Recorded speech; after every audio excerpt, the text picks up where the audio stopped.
Yeah, you can mention. You are right though, I didn't even pay attention. You're fine, I have that. Thank That one was for you. you. Okay, good. Not really, just gonna throw it out. Look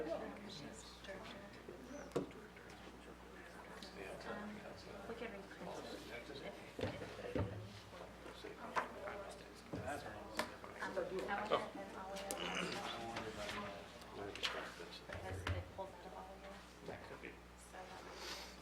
Yeah, I wasn't sure if it was a problem or not. Probably not the best place for it. How are you? Not too bad. A little disappointed. It's so nice out there right now. Yesterday was cold. And I was just like, I tried to go for a walk. It was probably 2:30, maybe 3.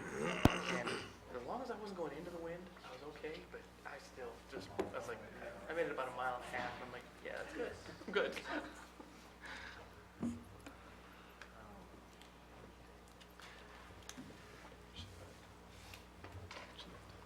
But on Saturday, you couldn't keep it inside. It was just too nice out.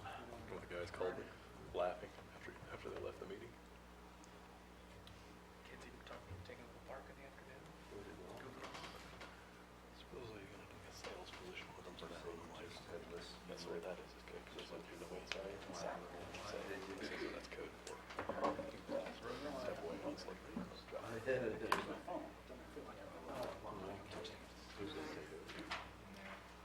have nobody in the computer in my office without battery, so it's Great. Well, it's not a bad thing. I have one, but Lance Keep it plugged in.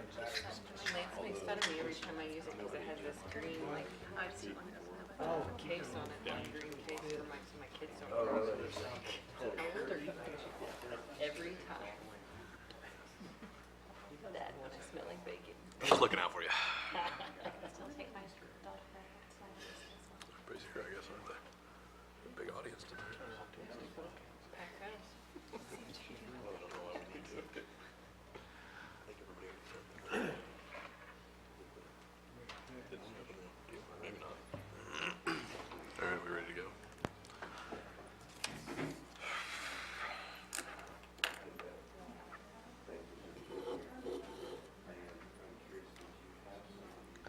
It'll only be about an hour and a half, 2 hours tops.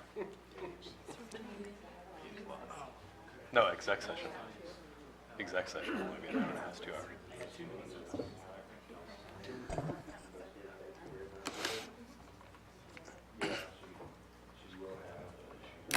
That's probably your fault, Big Mel.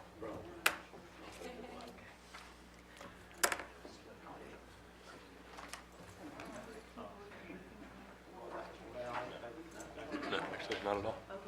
Thanks, though. If you'd like to. You're welcome. Go ahead and call the USD 49 Board of Education meeting for Monday, March 12th to order. First item on the agenda is the approval of the agenda. Move to approve the agenda as presented. Been moved by Board Member Schwartz, Okay. seconded by Board Member Fox. Any further discussion? Seeing none, I'll call for the vote. All those in favor, please say aye. Aye. Opposed? Motion passes 7-0. Next item on the agenda is audience participation. No takers tonight. Next item on the agenda is communication from other organizations. Looks like we have the Haze Rec Commission meeting agenda and minutes. Anything else to add, John? Okay. Next item is school spotlights. Turn it over to John. We have several need to share. The First United Methodist Church gives gifts of warmth. They really thank the First United Methodist Church in Haze for hosting a stocking cap, mitten, scarf drive for the USD 489 students. The collection was distributed to students in need of cold weather clothing at Lincoln Elementary, O'Laughlin Elementary, Roosevelt Elementary, and Wilson Elementary. And then we have Trinity Callis that earned Daughters of Isabella Citizen Scholarship. Congratulations to her for being selected. Trinity is a senior at Haze High School. She received a $100 scholarship, a certificate of achievement, a pin, a wallet card from the Courtney Spalding chapter. Trinity was nominated by our counselor, Sue Ellen Stinger. And we have Haze High senior that signs a letter of intent for soccer, and that is Zach Wagner. That's with Fort Hays State University soccer team. He led Haze High soccer team during this year's season with 16 assists and had the second highest team goal total of 17 goals. Zach is also the leading career assist leader with a total of 47 assists. So wish the very best for him. Then we end up having quite a list of the 2018 Haze High Dane Hansen Scholarship winners. It's quite a list. I know that's available. It's printed. I'm not going to read through all of them there, but it's wonderful to see the amount. I think it's a little over $500,000 of scholarships that was received there at Haze High. We have USD 489 students that they did very well at Ellis County 4-H competition.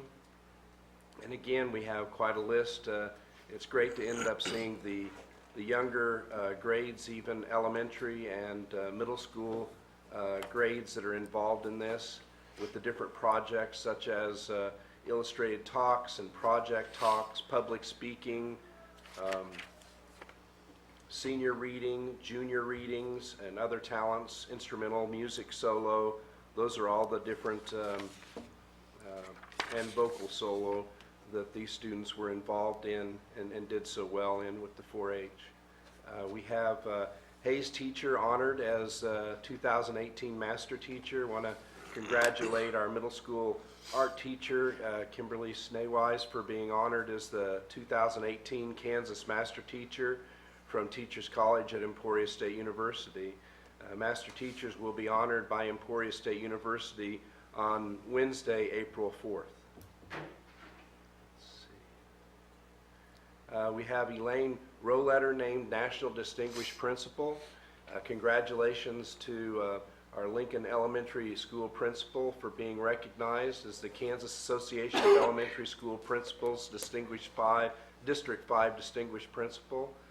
Winners of this award are chosen based on their lifelong efforts to ensure children have a positive outlook about learning, providing support for teachers and parents, and exemplifying dedication and enthusiasm to the profession.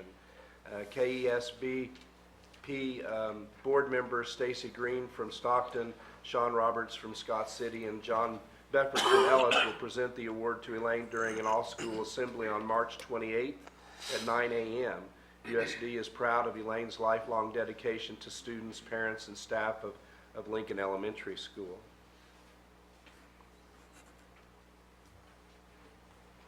We end up having our Haze High DECA students. They compete at state and they qualified for nationals. We had quite a number of those students that's listed as well that did so very well in their competitions, and that's listed for all to see. And Haze High journalism students, they qualify for state. Students in Haze High School Journalism Program competed at the Regional Journalism Competition at Fort Hays State University on February 22nd. Haze High qualified students in 37 out of a possible 38 categories. State competition will be held at Lawrence, Kansas on May 5th. Best of luck to these students at state. That's all. Any questions for John on the report? Seeing none, we'll move on to the next item, which is the consent agenda to approve or to include the board meeting minutes for February 26, 2018, the special board meeting minutes, personnel transactions, and that will include Craig Pallister's retirement, being with the district for 25 years, so we appreciate his 25 years of service to the district. Approval of bills in the amount of $160,696.60. Approval of authorization of additional capers signers, and the approval of surplus items. Move to approve the consent agenda. Been moved by Board Member Schwartz, Second. seconded by Board Member O'Borney. Any further discussion? Yeah. Could we add the date of the special board meeting minutes? Yeah, what was, let me see if I can pull it up here. It's Was it there, the but it's 5th? not- It's there. Oh, yeah, it's in the actual piece. Is it March 5th? Is that right? Yeah. Okay. On our So we will amend the special board meeting minutes to be March 5th, 2018. She got it. Okay. Oh, it's not on this. That was it. It's all right. Okay, so any further discussion then? Seeing none, I'll call for the vote. All those in favor, please say aye. Aye. Opposed? Motion passes 7-0. Moving on to old business, which is administrative contract renewals. Lance, if it's possible, could we, I just have a short on the report for superintendent. I have just a little bit that I wanted to share on it. You did the spotlight. Oh, you did? I did skip that, yes. I thought, hey, we're moving. That's fine. Yes, go ahead. It's just, I wanted to report on I did go to a session, Kansas Can, last Monday and Tuesday in Manhattan. And one of the items that I was able to go to, what was great about the sessions were they broke it down to what they're identifying as to really improve our schools in Kansas for 5 different areas that they identified was post-secondary success, individual plans of study, graduation rates, social emotional, and then kindergarten readiness. Those are 5 areas they really were trying to press on. A couple of them, one that I wanted, the reason I thought it had great merit for me to speak on is the one where I went to and talked about, or identified the individual plans of study. And you see for Haze High, the success, well, I shouldn't say just Haze High, 4-H was as well, had many different students that did well at the middle school and the elementary. But they were saying 4-H, DECA, FFA, any of those clubs end up having such tremendous merit of students doing well. Boy Scouts, Girl Scouts, those kind of projects of students having things that they're working on, many times tied to the civic-related projects within a community, end up being something that needs to be more and more ingrained into our students with our schools. And I thought it was a very good session listening to that, but also feeling like we do that. I mean, our community, our schools really have incorporated that very well. It's extremely healthy here at Haze, and I felt like that was not just a matter of saying this is really, it's a nice affirmation to hear that, saying that that's what's needed to end up taking another step. The other was graduation rates, which Beth Mortimer is here, who's going to be sharing something that's extremely exciting, I think, for this next year, but something else that was brought up that seems so simple. And for board members to hear this, a presenter at this convention ended up identifying that over 50% of our students who do not graduate can be predicted even in elementary. And that's scary to say, that in elementary grades they can be predicted by their attendance. If you boil everything down, attendance alone in elementary grades can be the factor of identifying who's going to graduate or who's not going to graduate is amazing. The gentleman did his doctoral on this, has plenty of information. It's something that I thought was really captivating to listen to when you're saying you're trying to identify how do we get more students to succeed in high school. Well, in a K-12 program, perhaps we should be working together very much and trying to identify and focusing as much as possible for not the parents, not the families to understand because of compulsory attendance that they have to go to school. It's more a matter of them understanding, even at that young of age, that the studies would indicate that this is truly one of the greatest factors of identifying whether or not they're going to graduate high school. So we have good attendance. I mean, we have good graduation rate in Haze. I mean, it's in the upper 80s, but I can tell you at the state level, the goal, which you may not, is 95. They want it to be 95, which is great. And I think that it's possible. But it's one of those things that if it's something so simple as to identify, well, how do you identify those students? How do you help them? one of the items is from an early age, they've got to take the belief that going to school is really important. They've got to be there. So that was another one. The others were interesting. I would say that social emotional was probably the most. Those sessions were probably packed every time, and I think it has to do with the great concern that exists with that trauma sensitive that exists right now. It has to do a bit linked with anything that's out there with the scare in the public as far as safety and security of schools. And safety and security of schools is not just a matter of the weapons that would come to school, but again, what's behind the weapons, what's the mental health piece, the issue that actually that ends up being the factor that brings that kind of danger to the schools. And that was clearly the most, I'd say, well-attended sessions was because of that, and people are just trying to figure out what can they do. How do we end up changing our arrangements at school to try to help more so for these students as they go through school.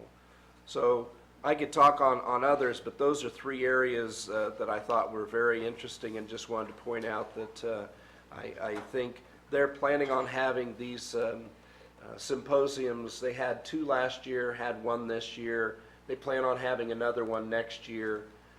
The way they did it, I was impressed. I liked how they ended up breaking it down, of having those 5 areas and then having through the 2 days a variety of sessions. Someone could go and spend the whole time going to every social, emotional one, just one after the other of different speakers on that area. I chose to try to go to one of each one of those areas instead, and I thought it was very valuable. So.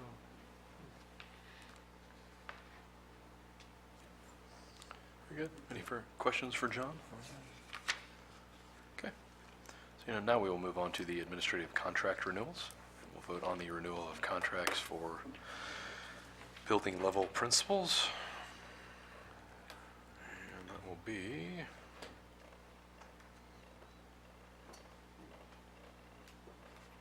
I thought we had those attached. Yeah. That would be for the high school, middle school, O'Laughlin, Roosevelt, Wilson, and early childhood connections. I'd move to approve the administrative contract renewals as presented. Been moved by Board Member Schwartz. Second. Seconded by Board Member Adams. Any further discussion? Seeing none, I'll call for the vote. All those in favor, please say aye. Aye. Opposed? Motion passes 7-0. Next item on the agenda is the Kansas Education Systems Accreditation update. I think Shanna has an update for us on that. Yeah, I'm going to it actually piggybacks off what John just was talking about. The first page there of the link takes us to the website, the Kansas Can Vision videos, and we have been working away at these each month. We're going to take a look at the individual plans of study this evening to give you a better idea of what that is, keeping in mind that these are all measured in our new accreditation. So we used to, accountability used to be based on hitting on the reading and math assessment. Now we have a 5-year process to accreditation, and it is looking at these as our district outcomes. And we have an early release on Wednesday of this week, and so each one of our buildings will be spending time talking about these. And just like John said, with graduation rate, oftentimes we think about that as a high school issue. It really needs to be a K-12.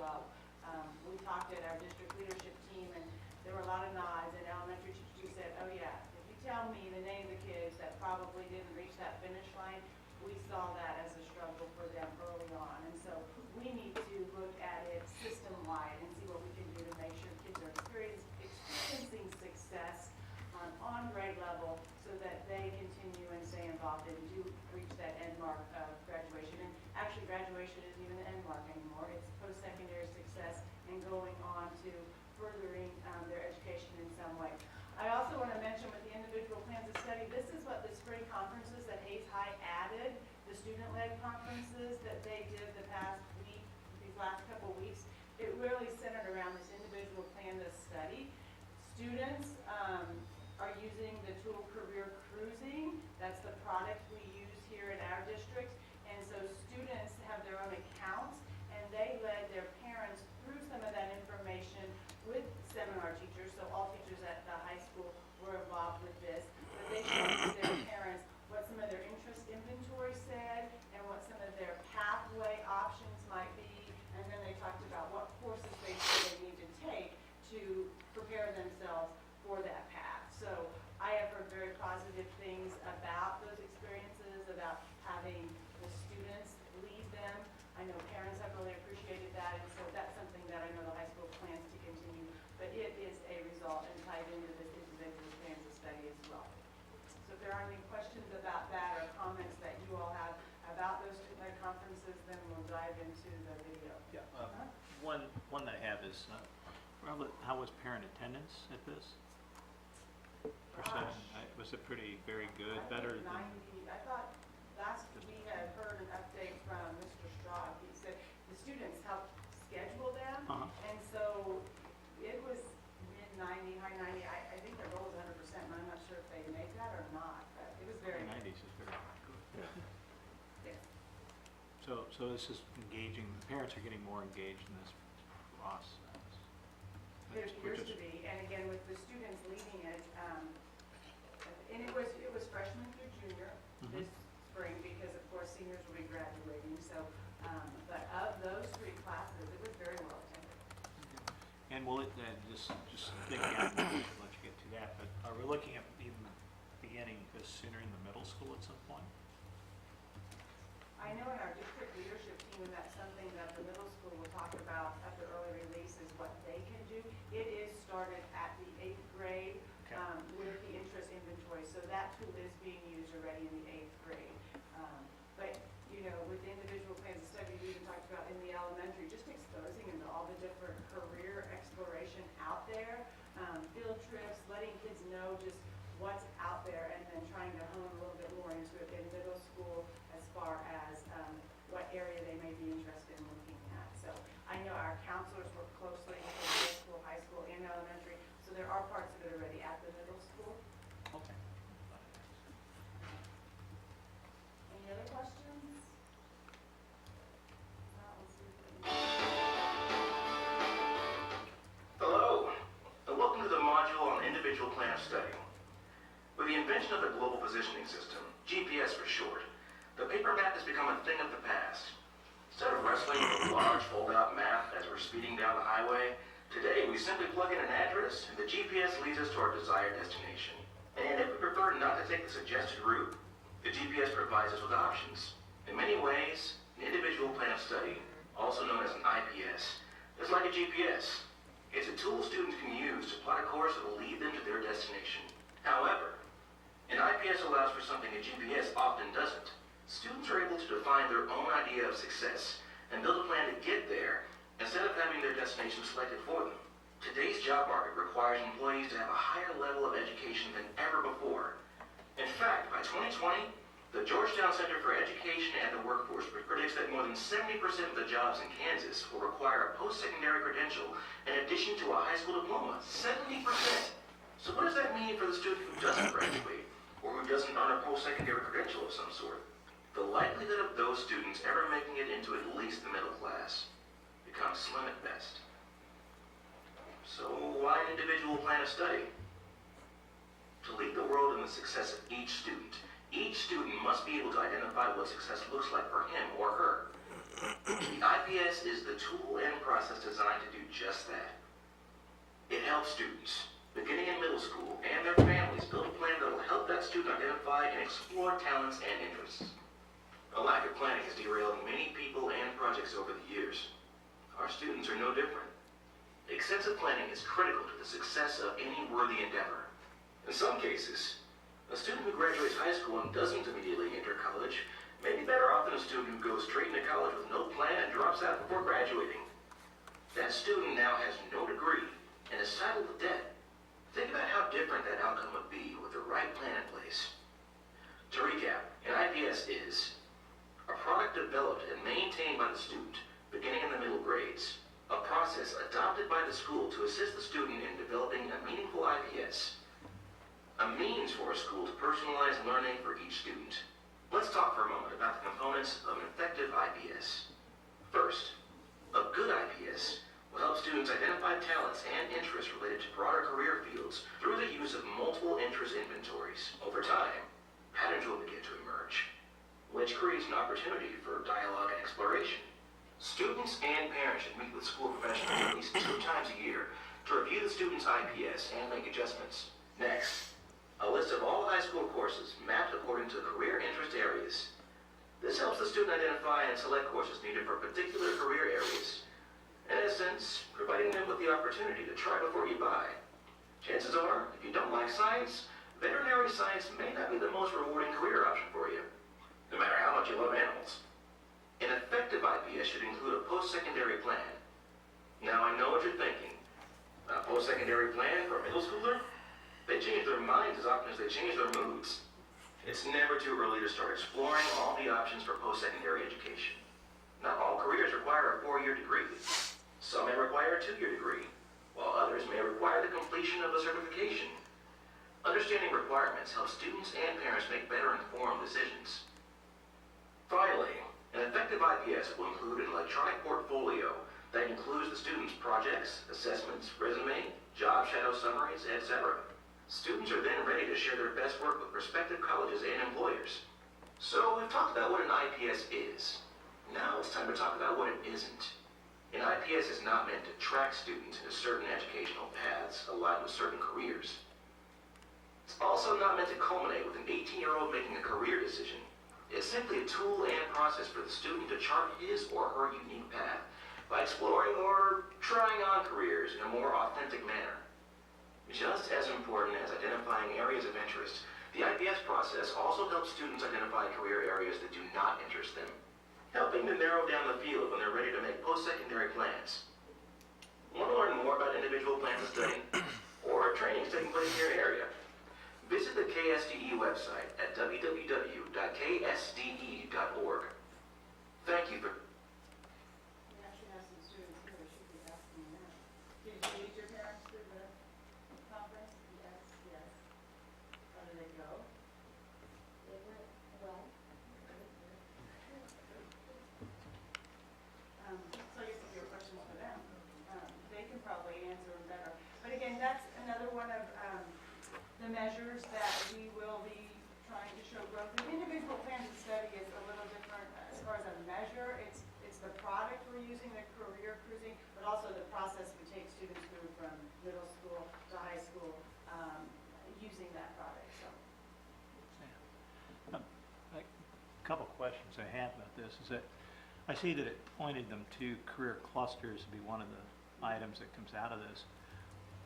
And this is, well, we don't have a high school person here, but is our curriculum ready to do it? How many CTE pathways do we have, or how many would we have to create if that's what comes out of it? But I guess what's the impact of this information on the curriculum at the high school? Are there things we have to change to accommodate some of those career paths that the students are identifying?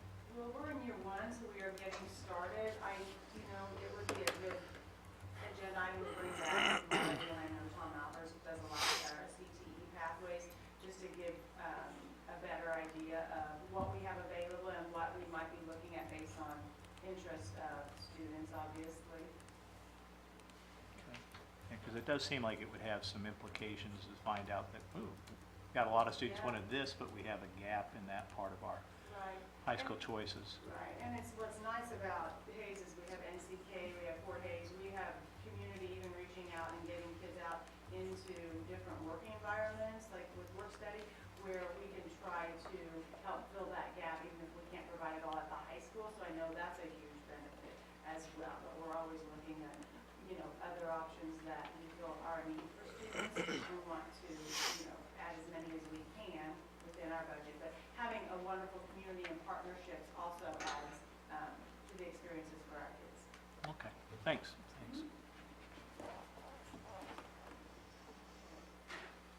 I think I'm next too. I was going to share with you, so when we talk about the HESA, that is our state accreditation. We also have some federal guidelines to follow measures. So as the state of Kansas, we submitted a proposal, we being the state of Kansas, to the federal government. There were a few drafts. It was kicked back. We rewrote some things. It was approved finally the end of January, beginning of February. So this is information that's been shared with me that I'm passing along to you. We do receive federal dollars for title dollars, migrant dollars, a lot of our different programs. So it's the Every Student Succeeds Act. It was reauthorized, used to be the ESEA Elementary and Secondary Education Act. So if you hear either of those, we're talking about the same thing. Our accountability goals then as a state, those schools within the state of Kansas, by 2030, 75% of assessed students will achieve an academic performance level score of 3 or 4 on state assessments in ELA and math. So those are the state assessments we take each spring. The window opens tomorrow, so our 3rd through 8th and high school students will be working on taking those state assessments. There are 4 performance levels, so again, our target goal is by 2030 having 75% of our students out of 3 or above. Based then on the 4-year adjusted cohort, Superintendent Bisson mentioned this, 95% of our students will graduate high school, so again, that's a goal. And then 95% of our English language learners, we have about 8%, right under 8% of our student population who are identified as English learners. They will show progress toward proficiency on the CALPA 2. So there is an annual language proficiency assessment that our ELL students take, and so we will want to be at 95 showing progress. Quick question. Yeah. Adjusted cohort, what's that refer to? The 4-year, you have the 5-year adjusted cohort or the 4-year. So these would be those that start as a freshman and then when they're graduating class after 4 years graduates. There's different ways. Graduation rate, I think we're going to have a professional come in and explain all the different formulas for that. Yeah. But this is the 4-year incoming a freshman class, how many of them by the time that class graduates in 4 years. Okay, and there's no, Some graduate sooner, some, we take all okay. those into account, so that's the adjusted. all right, And then they have through the summer to finish, so there are just some different variables. But So it'll be the incoming freshman class. so there could be credit recovery after Oh, yeah, their lots of senior different year. ways to do Yeah. that. All right, Last year was our baseline year, so they will start looking at projections on the long-term goals and report those annually beginning in 2018. There'll be some annual reporting, but there'll also be some 3-year results tabulated. So every 3 years, they will look at the preceding 3-year results and then compare that to the long-term outcome for a point in time. So they have major statisticians working on this and crunching the numbers, but as far as what will be held accountable, this is the outline at this point. So other things to know is the accountability population. We have a September 20 count day, and that's what our funding is based on, and that used to be what we would all think about as our accountability group. So there would be an accountability group, those that were here on September 20th, that we had, 7-8 months to prepare and do take the assessments. Now it's any student who's enrolled on the day the testing window opens. So whenever they've entered from September up till our window opens mid-March, they're all ours. We're accountable for them. So that's a little bit of a change. I don't know that we have that many students moving in and out that it's going to fluctuate that much, but they're ours at the time. So the accountability includes them. And then any subgroup, and we have subgroups being, with our special ed, our English language learners, not every race or ethnicity do we have enough to be a subgroup. Our free students are at risk, we're nearly 40, we're right under 40%, so that's a subgroup. So any subgroup, building, or district that doesn't meet the 95% participation will be identified as below expectations, but our participation rates have been where it needs to be. Unless specifically noted, the ESA accountability and reporting plan applies to all title and non-title subgroups, buildings, and districts. So that would be all of our buildings. Now, you'll see later when they identify which schools need help, those have to be title buildings that they would go in and offer assistance to. And so Roosevelt, O'Loughlin, and Lincoln. They're the only ones who qualified based on demographics for that.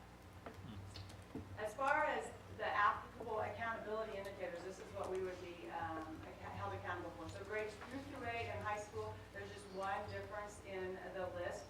We both are accountable for academic proficiency, and again, that's getting the 3 or 4, 75% of our kids at a 3 or 4 by 2030. The elementary has a gap, the gap of where kids are performing with the subgroups and the rest of the population. High school is graduation rate, and then the EL proficiency, that's our English language learners, making sure that we show growth in those, and then the student success, which is going to, I have a slide on that. Okay, real quick question. Sorry I missed this. So the gap is compared to the state average? Or You know, I think I have a slide on that, so Okay. let's see if that comes up. If not, I will see if I can explain it or find out and get back to you. As far as the academic achievement indicator, again, that's scoring levels 3 or 4 in ELA and math on all subgroups. They will then take that, those schools, and they will rank them lowest to highest at the state level. And then that's where they'll target the lowest ones and have some technical teams come in and try to help.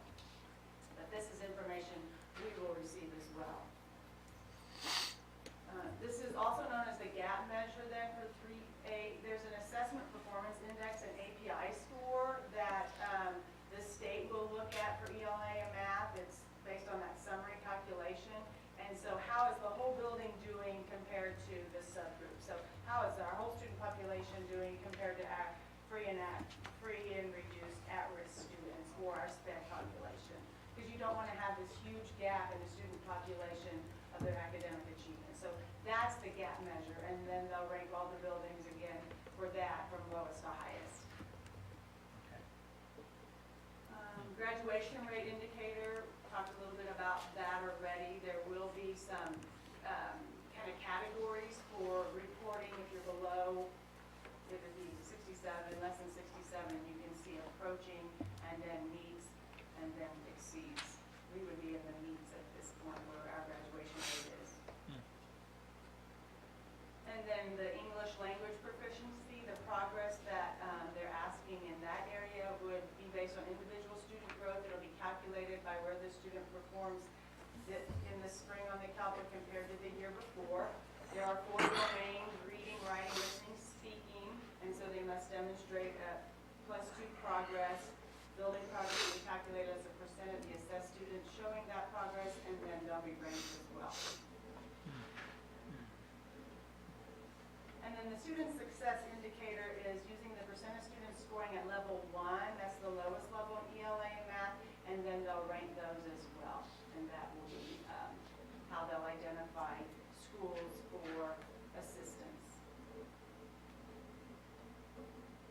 So then it talks about how every year those numerical rankings will be calculated, weighted equally, and then there'll be an overall score given for each building, and again, they'll rank that. And then they will identify those students who need a comprehensive support and improvement, and that will happen at the state level. So the lowest 5%, when they rank those, they'll identify them every three years. Again, it'll apply to those that receive the title funding, because again, this is a title, these are title measures that are put, federal being title, federal measures. And then it talks about how the calculation will be a combined 3-year, that annual meaningful differentiation data. And then they'll rank it, and then they will provide technical assistance by KLN, is the Kansas Learning Network. There's a team of people at the state level who would come in and start working with buildings on that. So that's the comprehensive support and improvement. Again, graduation rate, they would do the same thing. Anyone who is graduating less than 67%, they would look at that every 3 years. They would be offered technical assistance as well. And then there's some targeted support that would be given.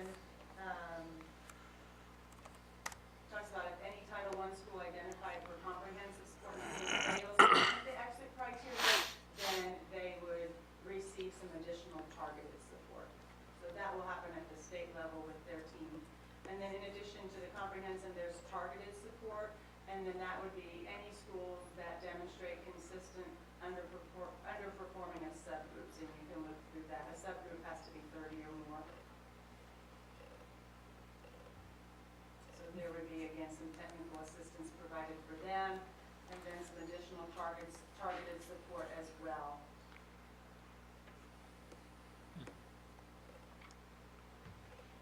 And then at the state level, we have some contacts that help us try to understand this all and work through it. So, any questions on that? I guess just for you to know that, we have the state accreditation, but we also have some requirements and measures from the federal level due to the federal funding that we receive. So, just one, you're talking with the 3s and 4s we have there. How did the state finally address that? Because I think when our first draft of ESSA went in, it was sent back, and that was one of our concerns, that our assessment wasn't quite what they were looking for. Or maybe that's a question you can't answer. Yeah, I can. I mean, so Beth, I could reach out to Beth Volk. That's who I usually visit with, and she gives us updates at different meetings that I attend. So I'm not exactly sure what was tweaked there or what the feedback was. Yeah, because the first one that went in had some, I remember reading some of the earlier Right. feedback on it. There were a few drafts. They went back and forth. Yeah. I think Kyle Harlan might be on this committee as well, so. There's just out of curiosity, I'm asking. And we've had, will this be the second iteration or third iteration of using the current state assessments? It should be Third iteration. Third. And so are those figured, and those really aren't comparable to anything prior to that 3 years ago, or? So we're starting, I guess what I'm looking at is we have been taking assessments for a while, with some of them suspended while they were Right. revising.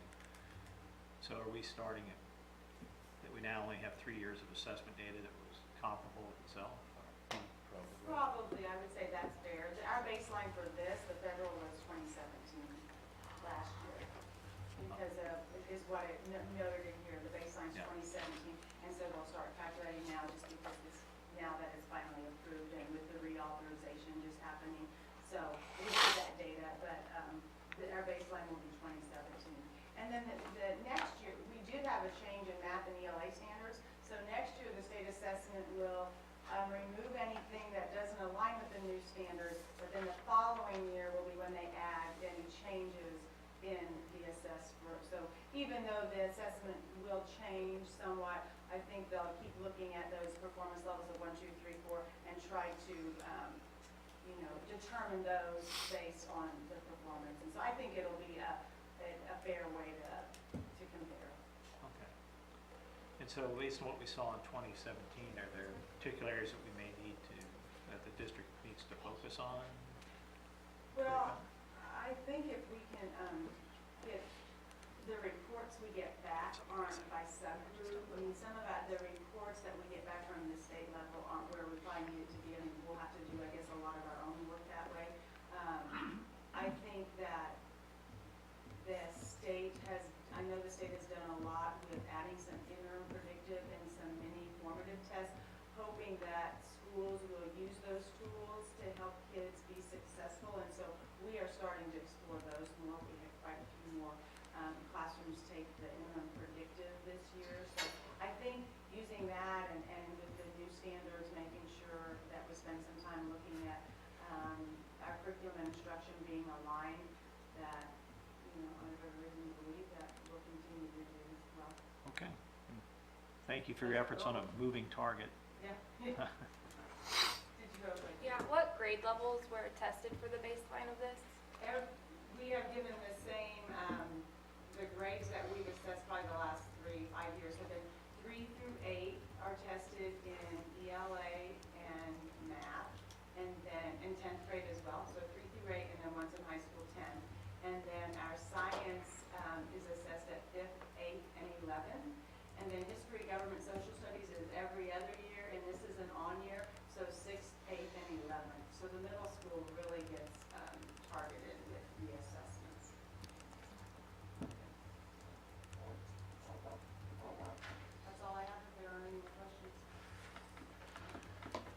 questions for Shanna? Seeing none, we'll move on to the next item, which is the administrative handbook approval. We will just vote on the approval of the revisions made, and I think we went over those a few meetings ago, if I remember right.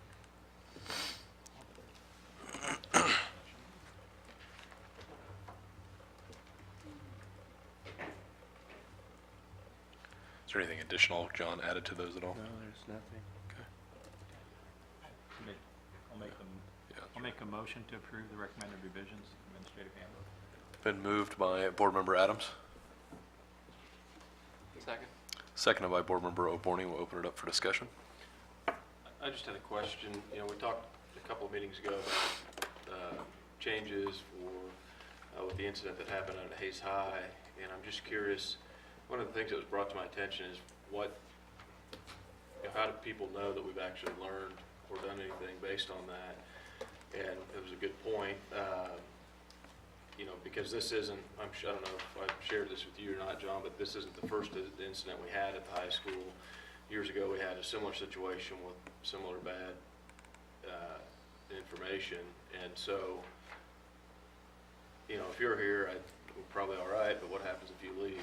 Then, you know, where's the policy? Where's the, you know, the only way you can really ensure that things are going to happen in the future is to have a policy on it that says, here's how we're going to handle this in the future. And so my question is would this be the appropriate place to place this? And if so, should we do it now versus waiting until some point there? Should we make the change before we approve it or do it at some later point?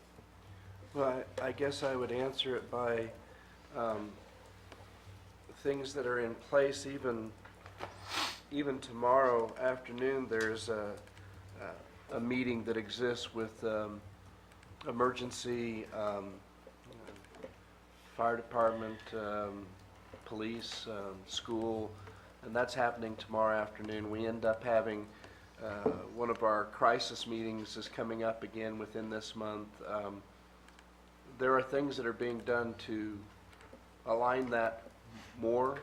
I don't think that not approving this will change anything or approving it. I think I would still say that even what happened at the last time at the high school was more a matter of judgment on my part on crisis or no crisis. And then because of the tragedy in the middle of that week in Florida, how it was then a perceived crisis that came up at that particular time. So I think what's in place is solid, Greg. I think that we are working to end up putting more planning and refining how we end up moving on any of these matters. But I'm very comfortable with this being approved as it is at this time.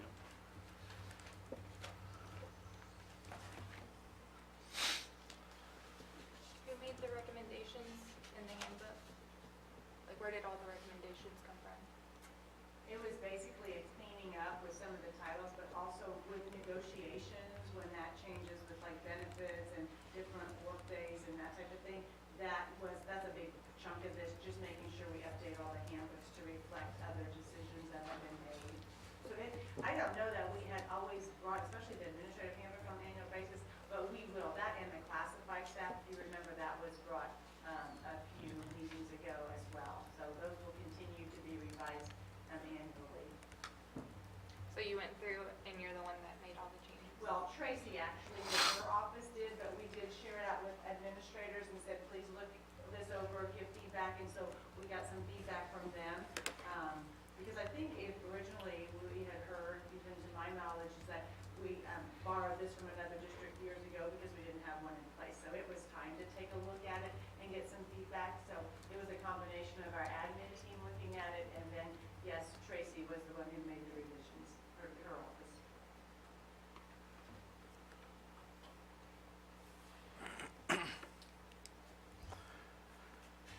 Any further discussion? No, just when I was looking at page 113 in the PDF, and it's maybe a silly thing, but nurse will decide if an injured employee needs to see a physician. If so, she will call Haze Medical Center. Should that be she or No, the nurse? the No. nurse. Okay. just, And Right. then it's over the, I think it's 113 on my PDF version, yeah. And it says the nurse, or she, will call Haze Medical Center. Okay. It could be a man, oh, yeah. right here, gotcha. Mhm. And I didn't go looking for a lot of those. Okay. You can make that amendment. Do we have to motion through the amendment? Technically. Probably so. We do have, see on page 78 of the document, we do have a item, public notification, and it says page 31 of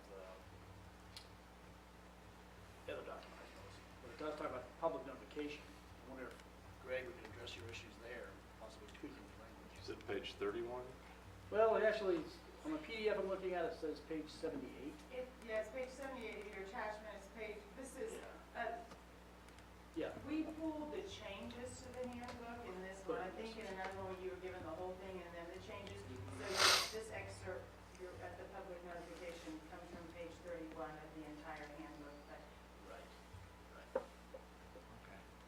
But you're right, we did update that to say district's emergency notification system because we don't use TextCaster anymore, but those are that is the way we would notify the public. It is in line, like you said, with what Board Member Schwartz was talking about. And of course, right now, this is talking about if necessary to evacuate to another site. I get it, that's evacuation, but maybe that's a place we can add language about notification of. I think it would be a good spot to put it. I think, you know, because right now, it's only if you evacuate or lock down all buildings versus one or.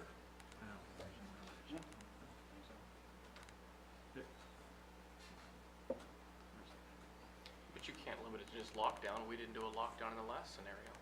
No, I'm not saying that. I think that's where it needs to go. I think you should have additional things placed under that to clear up the situation.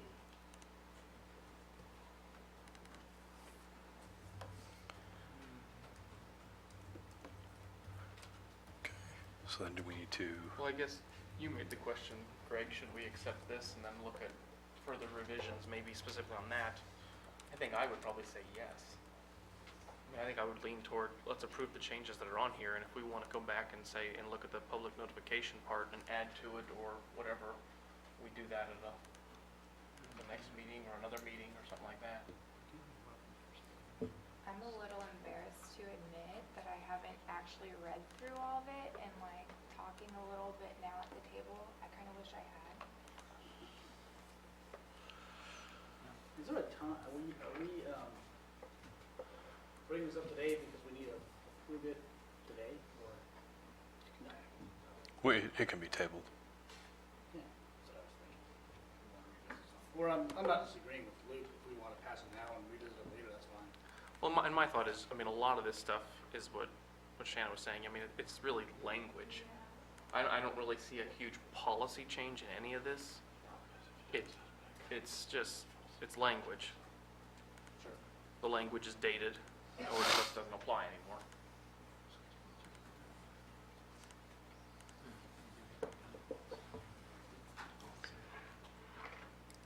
Okay, so I think we do have a motion on the table. We need to make an amendment to change the nurse language. Okay. Make a motion to do that. Yeah, it was, what page was that again? 113. Who made the motion? I would make Or amend that motion? to amend the motion. Amend the language of she will, on page 113, where she will notify to the nurse will notify. Okay. And there needs to be a second on that. Luke, do you want to? Second. Okay. And then we have to vote on the amendment. So we can vote on the motion. Okay. Been moved by Board Member Adams and seconded by Board Member O'Borney. Any further discussion? On the amendment? This is to vote to put the amendment in it. Then we can go back to the motion. And if we want to table, we can table at that point. I'm following my Robert's rules. Gotcha. It's all for the vote. Yeah. Seeing none, I will call for the vote. All those in favor, please say aye. Aye. Opposed? Motion passes 7-0. And now on the amendment, now we will go through and now if somebody wants to make a motion to table or approve whatever everybody wants to do. Well, we'd have to we'd see that we can vote on this amendment or somebody can move to table. Correct. I think it'd be better to, but I don't have a problem if we do part now or part later. The concern I have is if we say, well, we'll get to it later, that it doesn't ever come back on the agenda. Well, maybe we should set a If we date. table it with the date to come back, that's the way that we can do that. Well, that's what I was getting at. If we table the entirety to be brought back at the next meeting, amend your amendment and any other Well, that'd be guidance something. we want or whatever we want in there, then, but I think if we're going to do that, or just table it to come back and discuss it at the next meeting, so that way if others want to, if you want to come back with more suggestions or things like that. So.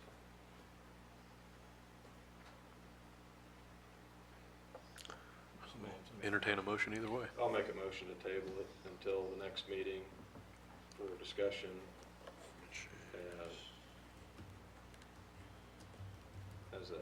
Which will be the 26th, March 26th. So we have a motion on the table to table it until March 26th for further discussion by Board Member Schwartz. We have a second. Seconded by Board Member Young. Any further discussion? Seeing none, I'll call for the vote. All those in favor, please say aye. Aye. Opposed? Motion passes 7-0. Okay. Sorry, I didn't hear you. So 6-1. And page 116 of your document, which is actually page 33 of the whole, so in your document, it has the highlights, but then it does have the whole handbook. So that on page 33, which is 116 of the attachment, that's where you have fire drill, tornado drill, emergency drill, evacuation, dog track, public notification. So I guess if that was the main part. Added into there. Thoughts on or want language change, that would probably be the most appropriate place. So that might be a page for you to look at and then bring back your thoughts. I know one of the things we did talk about in kind of the emergency different drill is how to buildings document and submit dates, just like they do fire and safe and tornado. So, but that would be the page to maybe take a look at if that was a concern.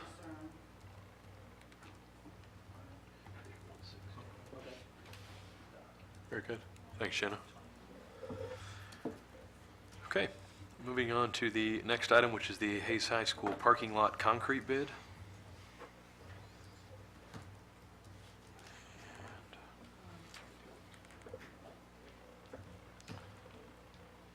Get that to come up.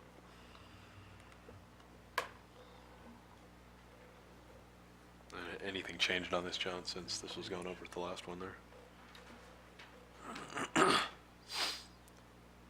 It's the administration's recommendation to approve the low bid from Bryant's Concrete Services in the amount of $96,900. Move to approve the motion as presented. Okay. Been moved by Board Member Adams, Second. seconded by Board Member Young. We'll open it up for discussion. The same people that did the last phase of it? I think it is. This is the same people who did the last one. The last phase? Brian's, I don't believe it. I think it was. I don't remember. I don't know if it was.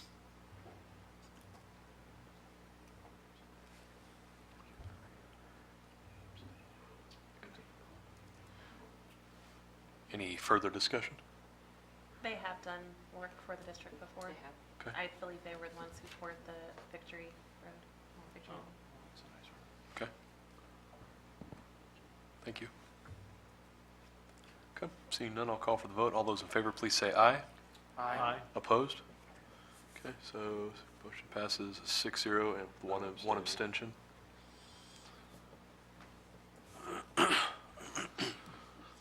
Next item on the agenda is the Roosevelt lighting bid. John?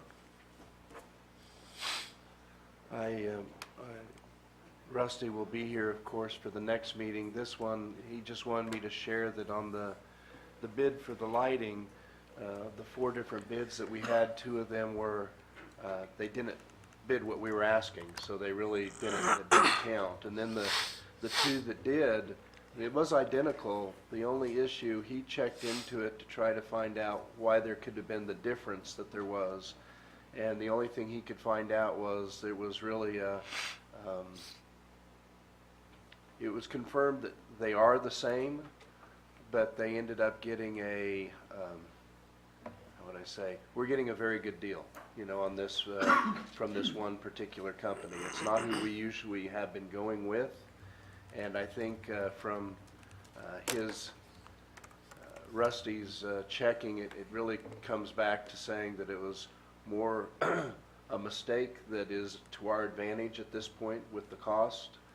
We'll never get that bid again, is what he's saying. So if anybody had a question as to why there's the difference, it has to do with that. Now, this is not to be approved, and he can do a better job in explaining that at the next meeting, but we are trying to switch out the lights so that they are the more efficient lights. They've done a great job at the high school, and then trying to go around to the other buildings to switch out the lighting at this point. What was different? Why weren't they conforming? Why what? What made them non-conforming bids? I assume that's what you're saying.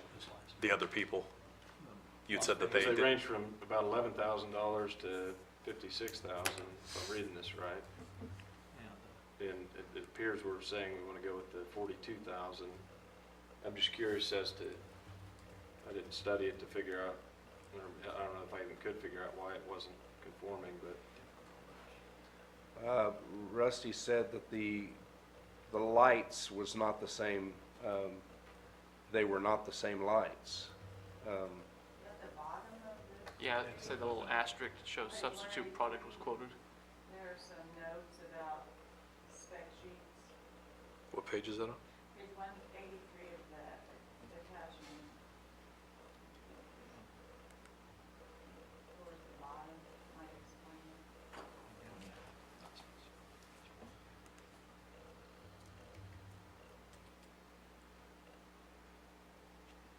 Okay. Yeah, not specified.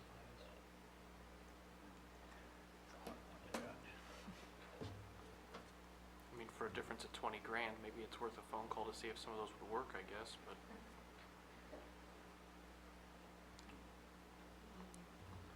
More than that if you're looking at the bottom one. Very true. That bottom one just scares me. That's, looks too good it to be just, true. yeah, it's very odd. It's just like, and it has nothing specified. That's what scares me. Candles. At least the other one has a parts and model number and.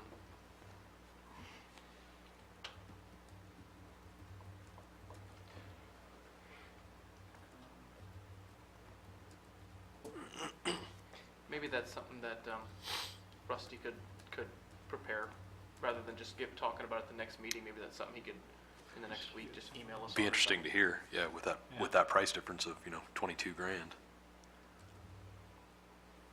And then we could ask more specific questions from that at the meeting.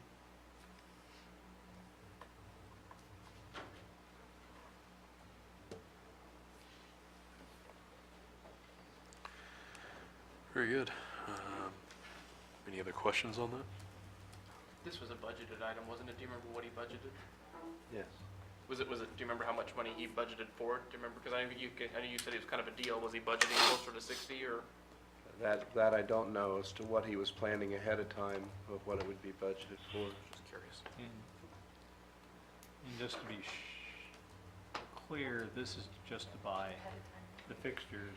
The work installation is handled internally? That's correct. All right.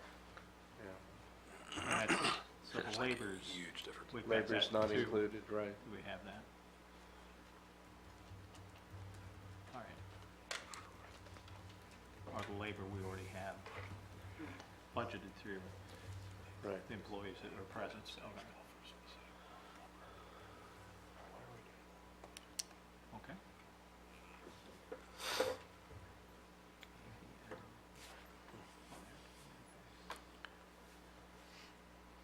And you, John, you said he'll be at the next meeting to where we can He'll be ask at some the of these next questions. Yes. Rusty actually told me today, John, he's not going to be back until the 27th.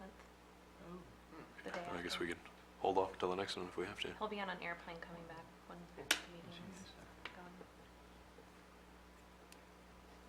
You called me one time I was in Germany and asking for participation. He can probably FaceTime message us. Scott did. Okay. Very good. Moving on to the next item, which is Jobs for America's Graduate, Kansas JAG-K. John? I want to introduce Beth Mortimer, who's here, who represents JAG-K. Bev was one of those superintendents 5 years ago who took an opportunity that presented itself early on. JAG is not something new to this United States. It was somewhat new to Kansas 5 years ago, but she was part of a school district that was one of the few that accepted that and wanted it to be part of their district at the front end. She had made contact, I think it was last year, again this year. I've known about this program for the last several years as far as it being talked about, and a number of schools was able to get it put into their districts. It's there's money that's available to actually do this. It's a program that's intended to help out, help students who are somewhat at risk that they would not drop out of high school. So what's great is for Bev to be present and to talk to us and show us a few slides as far as this program. We did have counselors and administrator go to Salina Central in the last month, and they did visit one of these sites and talk to one of the teachers that's providing the curriculum, and it ends up being a program that I think is for very little, really very little money. It really has great possibility of helping out our dropout numbers at the high school. So. Sure.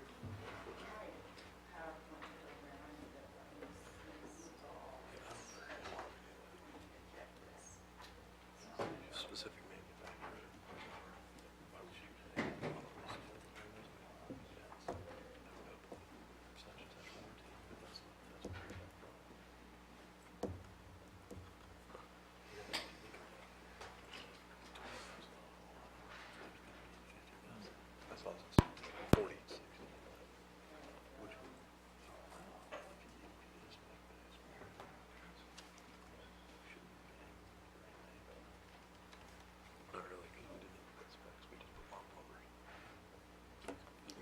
Hey, please.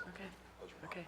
Well, thank you for having me here tonight. I have to admit, I had a few pre-board meeting jitters because I spent 33 years in public education. The last 13 of those years, I was superintendent in Concordia. But as superintendent, this and said, in Concordia, we were one of the first districts, there were 25 who started the JAG-K, or Jobs for America's Graduates, Kansas program. It was under Communities in Schools at the time, and they went through some schools, and we decided it sounded maybe too good to be true because there was grant funding that allowed you to bring another person on staff to assist you with some of those kids with barriers. It changed over the time. I will tell you, in the first year, I don't know that we were not as successful as we would have liked to have been in Concordia, but a lot of that had to do with not hiring the right person to run the program, which is key to this. But again, I want to thank you for letting me have a few minutes here. And what I want to do, there are a couple bullet points here, is really, you all know this, and it couldn't have been a better night because some of the things you've been discussing are exactly, this program's going to play right into that. And what I want you to know right off the bat, we are not a program that's isolated, that's going to be dropped in your school and not related to anything else you're doing. Our ship is going to sail the same way you're going. But we all know that our kids today are are the employees, parents, they are leaders of the future, and that's what we look for. We partner with public schools across the state of Kansas. Our first priority is that kids graduate from high school, and while we do that, we're also working to help them get on a pathway to success. Our classroom instruction, which it is a class on your master schedule, the kids will be working in small group setting. They will be exploring career opportunities, learning skills that they need to transition successfully into post-secondary, military, or the workplace. We don't try to track them or say you are all going to college or you are all going to the workplace. We work with kids as individuals. Some of the things that we do that make JAG-K different, I said the small group instruction. We do have a set of competencies which our curriculum is based around. There are 37 core competencies that we ensure all of the kids when they graduate can master those competencies, but we have a total of 87, depending on how many years they're in the class, that they would maybe get to 87, but we ensure the 37. A lot of work on career exploration and planning, employability skills. We work on leadership. And as a superintendent, I don't know how many 100 or 1,000 kids I shook their hand at graduation and I said, good luck in the world. You're off. You're on your own. We prepared you. Good luck. Now, I know we stayed in touch with some of those kids, but we didn't really know where they were 6 months later, or did they really show up at college? But we were a small enough community, we kind of did. One of the things that sold me on this as a school superintendent was that when the kids graduate, we stay with them for another full year afterwards. We're doing monthly follow-up. If they're working, we visit their workplace. If they're at college or if they're in the military, we're required to make contact with the kids and follow up. If by chance they didn't graduate from high school, in that next year, we're working on getting that high school diploma earned during that time. So we don't stop when they graduate. We keep going. The other thing that we do is we stay with the kids 12 months out of the year, even before that.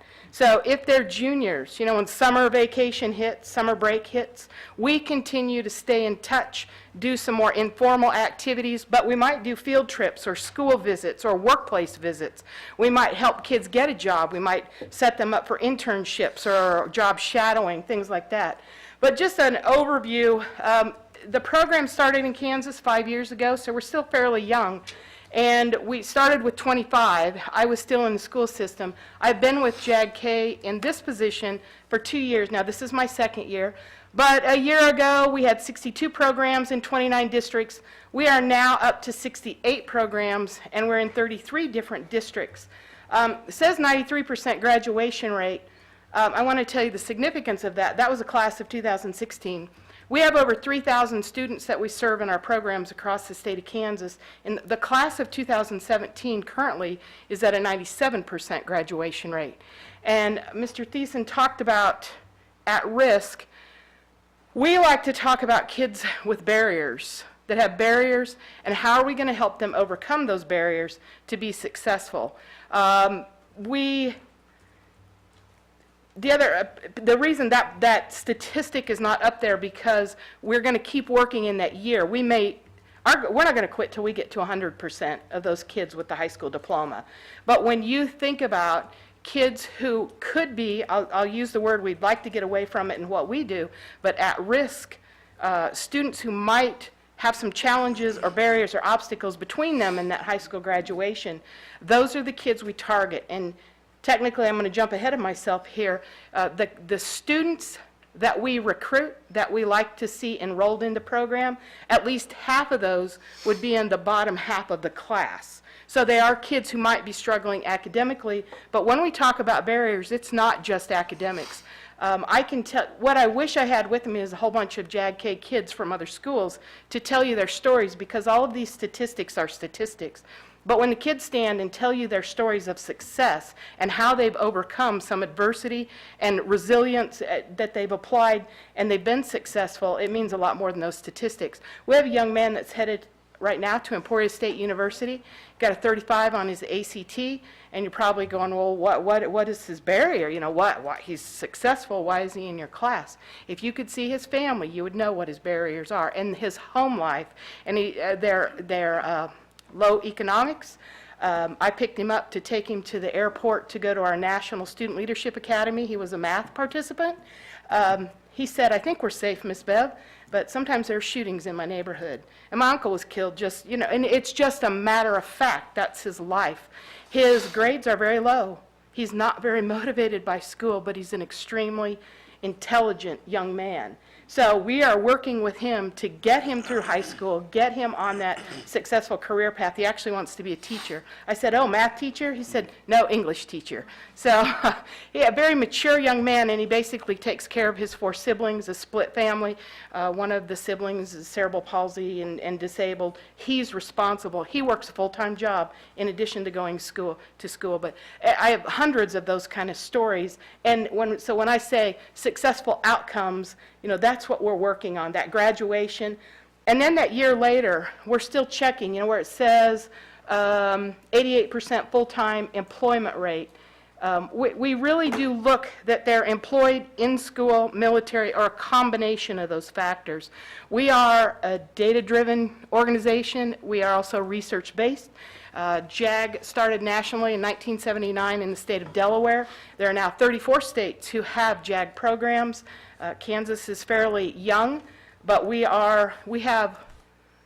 one of the larger states with JAG programs. Now, I'll get to it right now. It might come up a little bit later, but I want to tell you this because you're probably sitting there going, this just is too good to be true. This is going to cost us something. Just get to the bottom line. Working with the board, I know that's what they're sitting there going, but what's this going to cost us? We are funded with TANF funds from the Department of Children and Families. When we started at 25 and we've continued to get bigger, when we go back to those people and tell them that we take some of the students who are with the most barriers and maybe at risk of graduating or other factors play in there, and they see our success rates. They see 97% graduation rate. They see more than 80%, almost 90% of the kids in a successful setting after high school. They said expand. We need to reach more kids. So they have, we just had our new grant signed. They've increased our funding and said, can you increase by 16 more programs across the state, which is why I'm standing here with you. We don't have any programs in Northwest Kansas, and so we looked at the map, and we thought, where can we go and make a difference with what we do?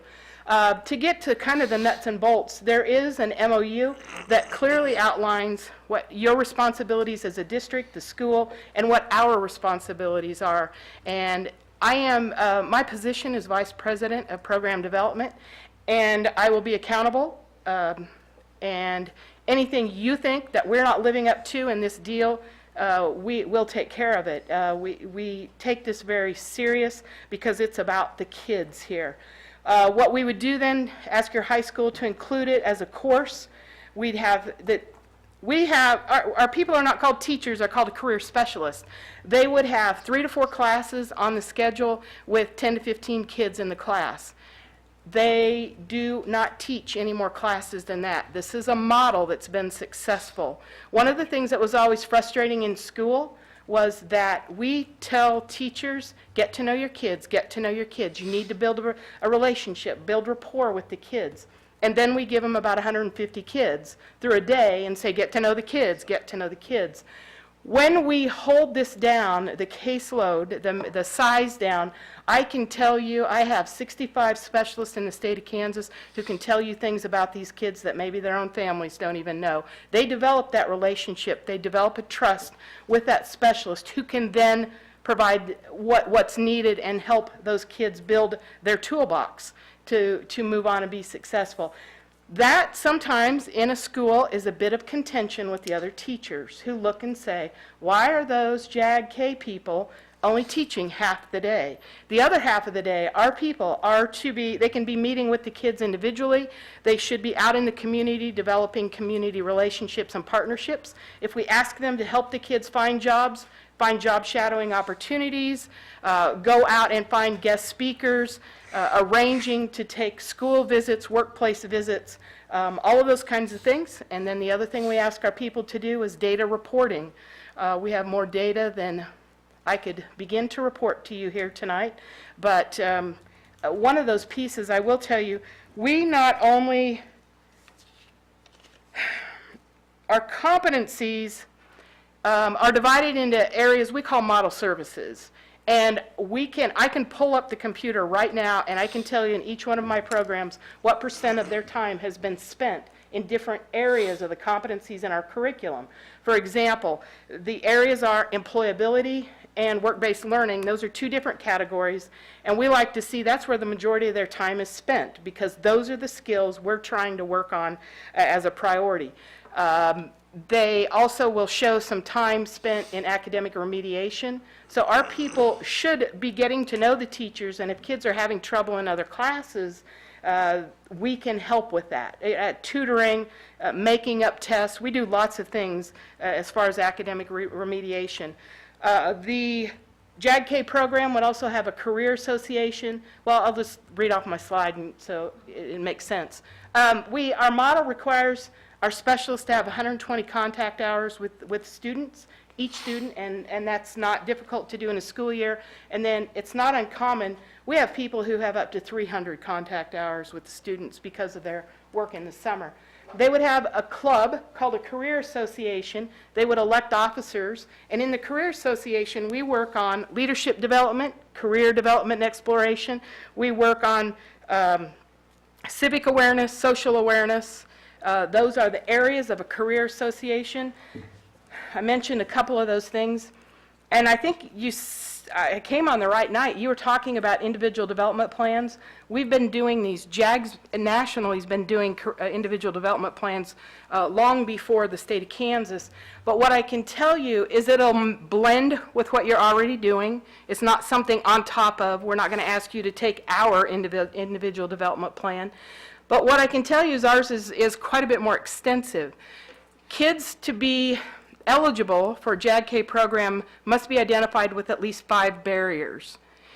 In the individual development plan, those barriers will be listed.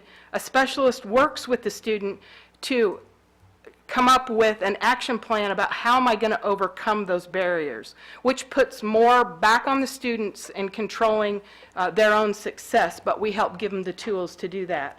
So there will be barriers listed with the action plan, the career section, which you were talking about, career cruising, I believe, but we also write action plan there, and kids set goals in those areas, and we also keep track of any of their work and volunteer history. We do require 10 hours of community service, and there's a wide variety of that goes on in our programs. I talked about the year-round. It's 12 months in a year. We follow up 12 months after graduation with the kids. We do report a lot of data into we call it ENDMS. It's a national data management system. And I talked about our funding, which they, again, if we keep getting results, they want us to keep expanding and reaching more kids in more schools. Now, part of my job is that we sponsor state-level events. And I started to talk about the funding, and I left you hanging. So I was waiting for somebody to say, wait, you said you were going to tell us what this is going to cost. I will say that before I give you this part. This program and the career specialist hired would be a JAG-K employee, not a school district employee. At the same time, we work and partner with you. We are not going to put somebody in your school that you don't approve of, or we want you at the table helping to hire that person. So we pay all the benefits. We take care of all of that business, because what we don't want to happen is to add a bunch of work to the people in your school district. But we work with them. We don't do it in isolation, is what I keep trying to say. We have estimated the cost of a program is about $65,000, sometimes a little bit more. We ask for 10% payment from schools as having a little bit, so you have a little skin in the game. We started in Concordia when there was no cost for schools, and this was kind of how it went. What's down there in the hall? Oh yeah, that JAG program, that's a free program we got. You know, I think they're doing pretty good things down there. When 2 years ago we said we need a 10% payment from schools or investment in this program, which is $6,500, you get a full-time person, we'll give you graduation and success rates. It's pretty good investment.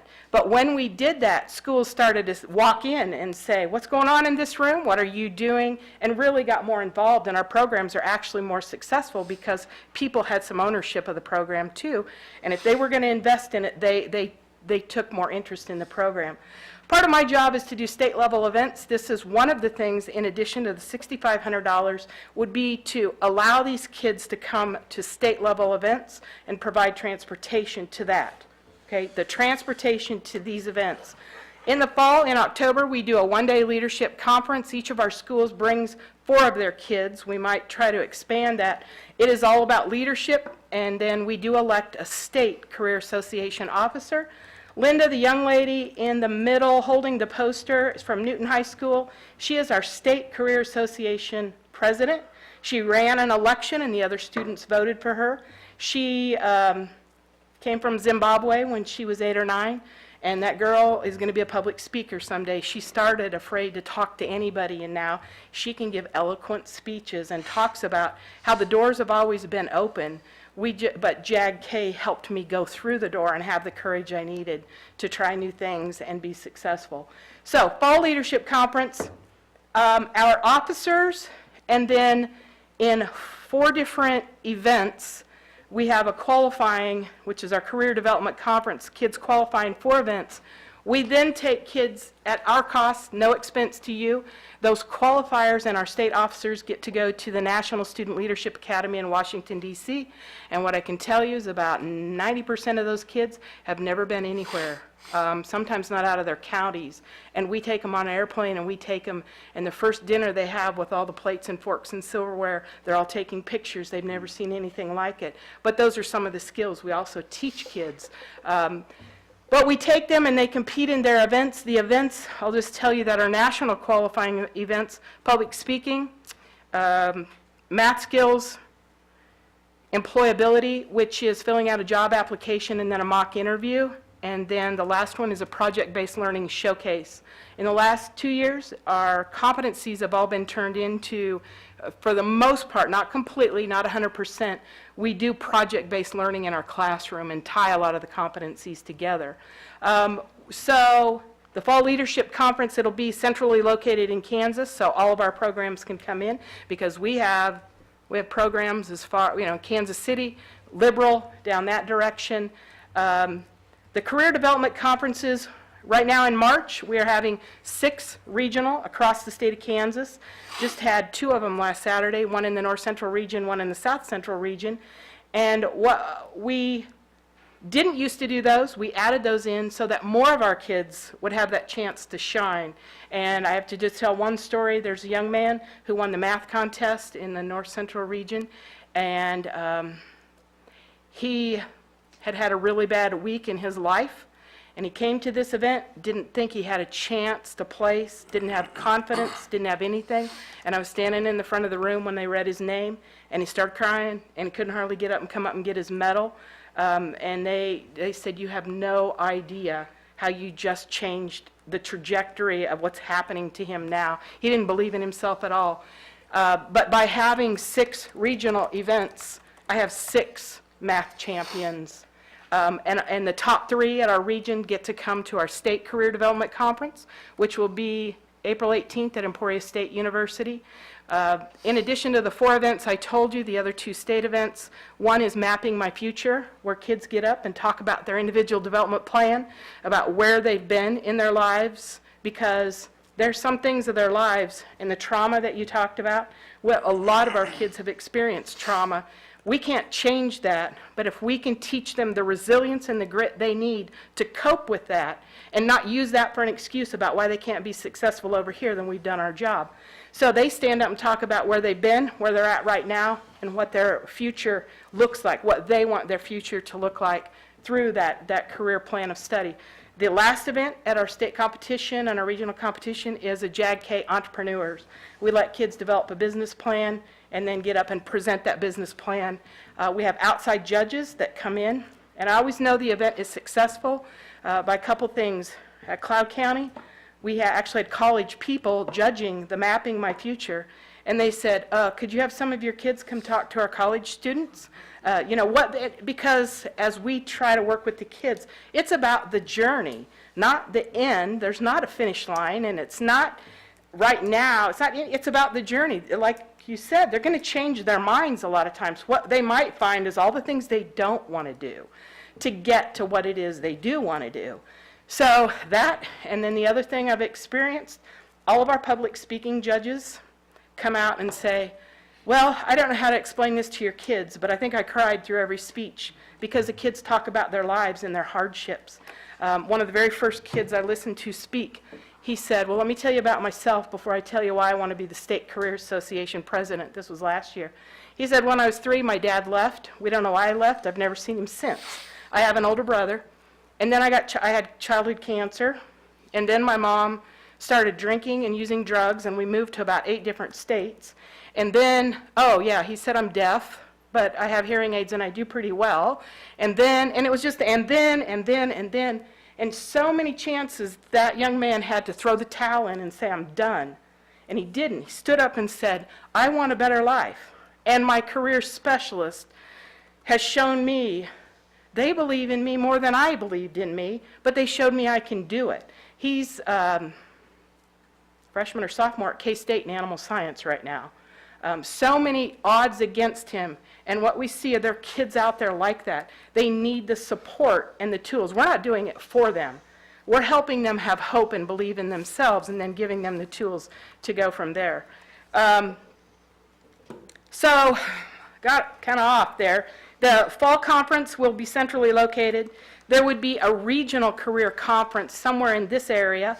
The structure to what we would do, there would be a regional director that would have anywhere from 8 to 10 schools that would be a direct supervisor. We provide training to the specialist, try to make it the least amount of work to the school district, but at the same time partner and invite that involvement, the involvement that they want to have.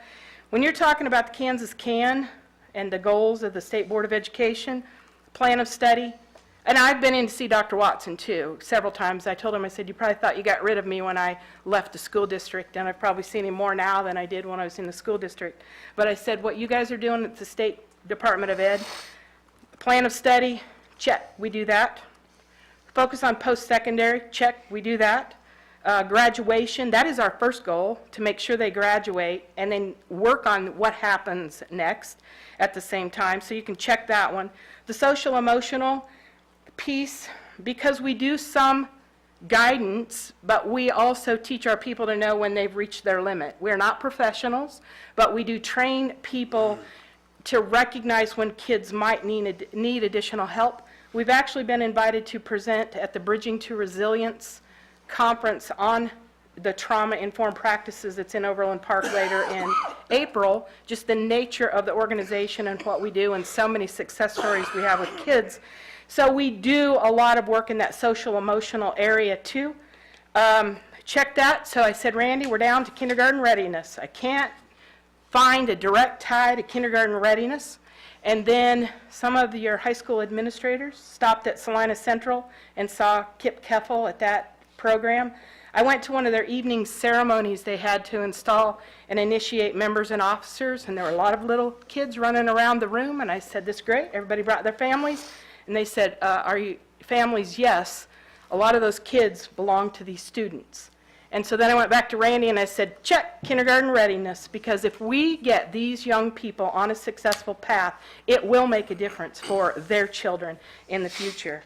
So I wanted to leave time to let you ask questions and then If there are things I didn't say that I said in those hours of conversations earlier, I'm glad to do that. But as far as accreditation, I think this is a strategy that fits right in there too. As a secondary principal, I was that for a short time at Concordia.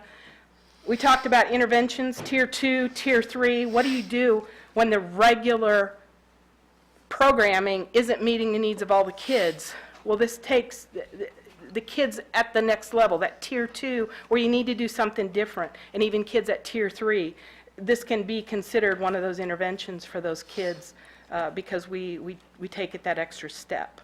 So, did I leave anything out that you remember? I don't think you left anything out. Okay, all right.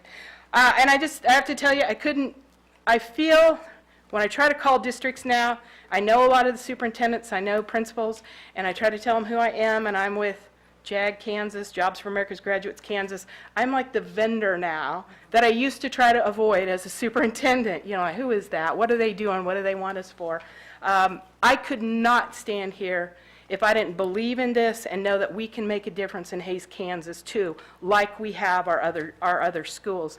The National JAG organization looks at our data every year, and they award states.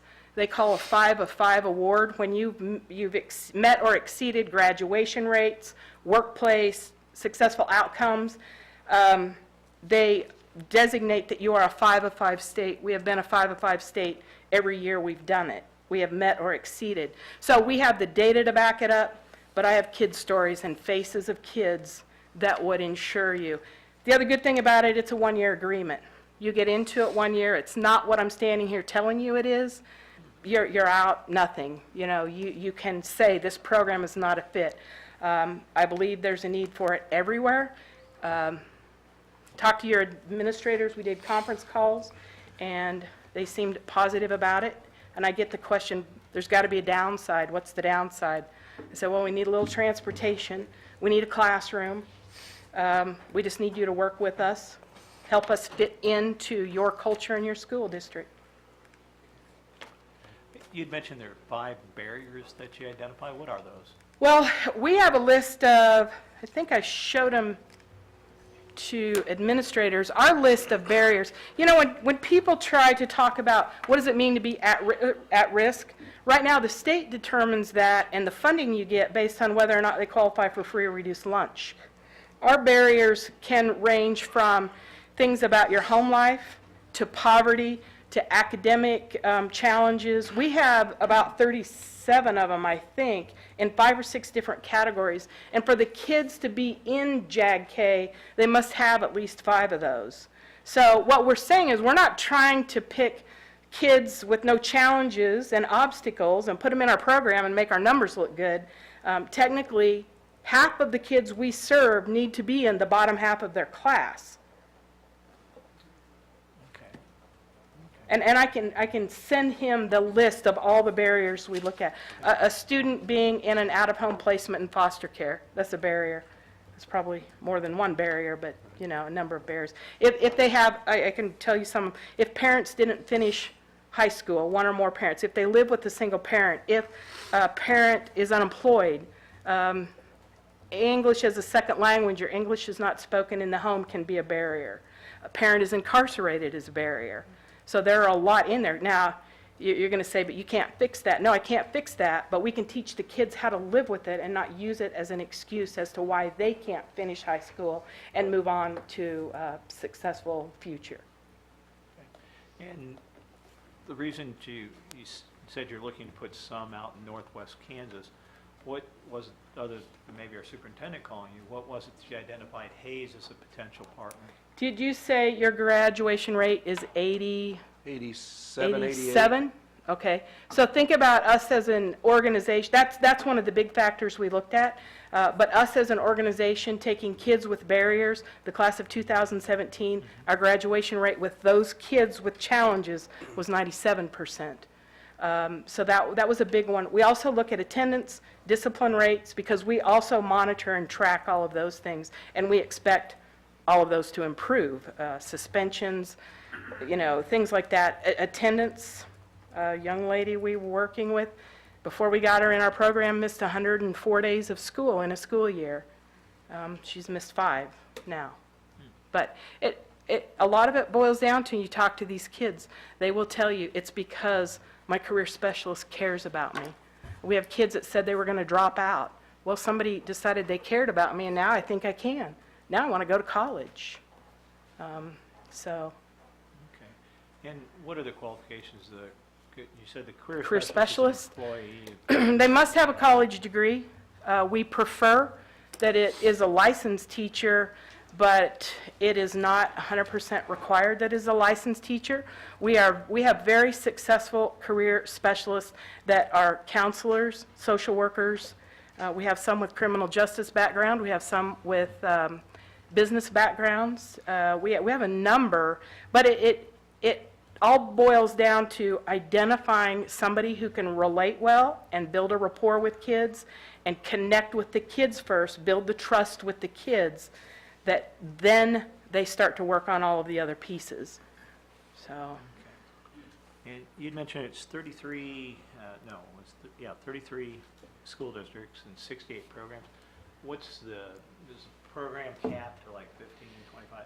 I'm not sure. I'm trying to get the math here on this. okay, when I say, so you figured out there's obviously some districts with more than one program. Okay. We do have several districts, Turner I can think of in Kansas City. We have a middle school program. We have a specialist that focuses on 9th and 10th graders and one that focuses on 11th and 12th graders. We have some programs, or some of our districts have a program in their alternative high schools. So those are really the programs, so that some districts may have 2 or 3. We have 3 districts that have a program, well, they technically have 2 programs, but they're smaller districts, and it's 7 through 12. So they may teach a few middle school classes and a few high school, in our small districts. Some of them go 7-12. If Haze looks at this, then it would be, you're thinking primarily we should be focusing on high school, middle school, both? It's up to you. You know, we have some districts ready to jump in with both feet and go more than one specialist. Most of our districts start with one specialist, and they'll start at the high school and really target 11th and 12th graders that you think you can catch and make a difference with, because those are closest to graduation. And then they'll start to back down and maybe pick up 10th graders.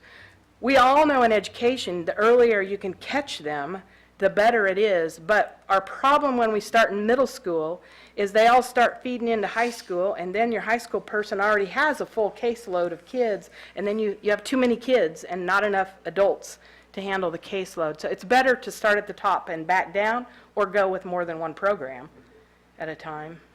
Okay, thank you.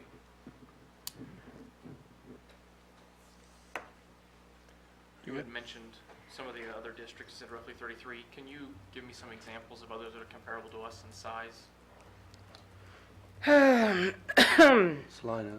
Salina Central, Salina South, they actually have 2 at their alternative, excuse me, Salina West, there are 2 programs. So we have 4 programs in Salina. We have Great Bend, we have Liberal, we have Garden City Alternative, Holcomb. I can kind of work my way across the state. Wichita, we have all of the high schools except the magnet school. Emporia has 2 programs. Junction City has 4 programs, 1 at the high school, 1 at their freshman center, 1 at their alternative, and 1 middle school. Just trying to work my way. Concordia, I said Great Bend. We have Atchison. We have both Lawrence high schools. We have all the Kansas City high schools. They actually have 2 programs in all the Kansas City high schools. Kansas City Turner. Next year, our new program's coming on: Shawnee Mission North High School, Beloit, and Independence. So down in southwest Kansas, we do have Pittsburgh, we have Parsons, we have Labette County, we have Coffeyville, we have Ark City, we have Augusta, we have El Dorado. I should have brought a map. I should have put a map in there so you could see all of them. You also mentioned that there's going to be training for all high school teachers, kind of a basic type thing to help guide. We can. we have a person that's designated professional development. And honestly, it's best implemented if the rest of the teachers understand what it is for a couple reasons. One, when you don't know, you fill in the gaps yourself, and sometimes the stories people come up with are better than the actual truth. And so, more importantly, the teachers in the school can refer kids and say, you know, I think this student would be a good fit for what you guys are doing in the JAG-K program. So for them to be able to refer kids that just need that extra support and that extra attention, it is the best reason to make sure the whole staff knows what it is you're doing. So if we were doing this with one program, if I'm looking at your slides correctly, the number of students affected would be roughly 60? 45 to 50. Okay. We vary. We have a Wichita program that has over 60 kids, but she's more experienced. Okay. In a first year, it may be closer even to 35. 35 is kind of our minimum, but when you start the program, you're training a new person, you're getting all the pieces in place, we allow a little flexibility, but then after that, we want to grow. What is our population at the high school right now? I was guessing 750. Is that pretty reasonable? If you haven't caught, I can't hear tonight. What's our population at the high school now? Is it around 750? Yeah, it's closer to 8. Closer to 8? Yeah. Okay. I was just looking for a percent of students that we could say that we're reaching. You know, I mean, I was trying to guess some numbers. But when I was guessing closer to 60. So that would be 5%. okay. About 45. 45. Okay. Because I was like, originally my guess was closer to 12, and I was like, well, that's pretty convenient. Because if we're already at 87, 88, you know, we could say we're reaching the other 12%. But 5 is still good. I will tell you, the Wichita district said, okay, hang on, you're giving us all these good numbers. Do you mind if we just verify it? So they asked for our rosters of who we said we served in the program and our graduation rates, who graduated, who didn't. And their at-risk people looked at them. And when they got done, because the other thing they wanted to do, they wanted to see if what we were saying or identifying as at-risk students matched their definition, you know, and they did.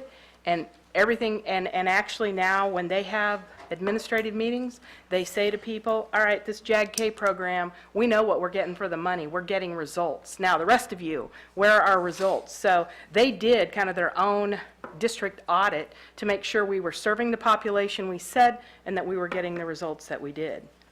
So we are accredited. We have a board of directors. And our board of directors has had this dilemma. Do we go deeper in schools with more specialists? Do we try to spread out and reach more schools? If we're really trying to move that needle, you know, for the state of Kansas and improving graduation rates, we have to reach more kids. So Who gives you your accreditation?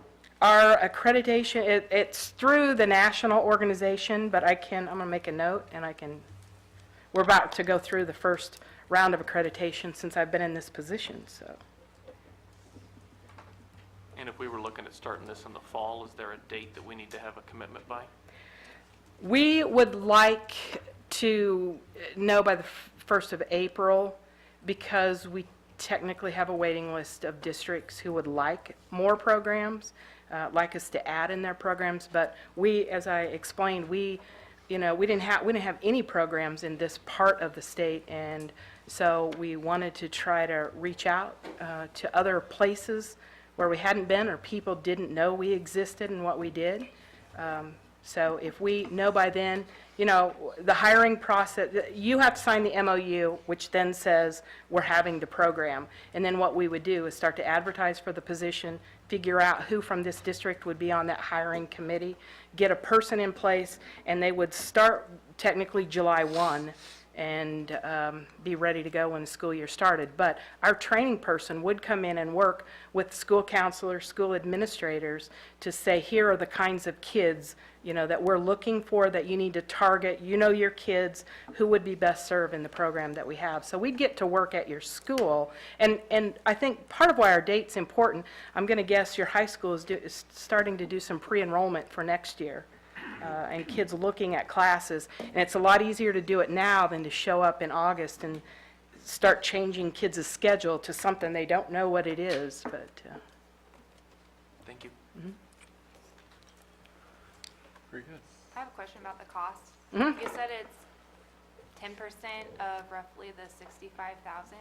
Is that number based on the number of counselors, or is it based of number of students served? It is just a flat 10% of the program cost, and it doesn't matter how big or small your school is, it's $6,500. That was what our board of directors decided was kind of a minimal cost for what you are getting, but that there was ownership by the districts. We don't want to break the bank. You know, the board realizes school funding, and we are grant funded.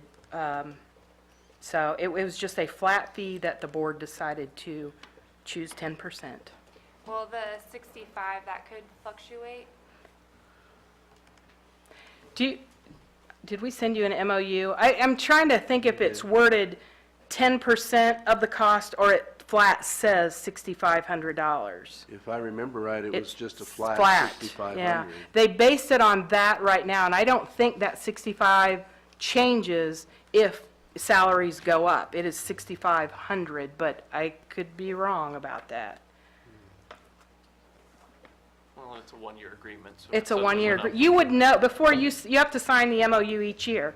And so before you signed for next year, committed for next year, you would know exactly what the cost would be. And I had one more question. What negative impacts has this had on school districts? Negative. The only districts that we have any challenges with are districts who have challenges with transportation.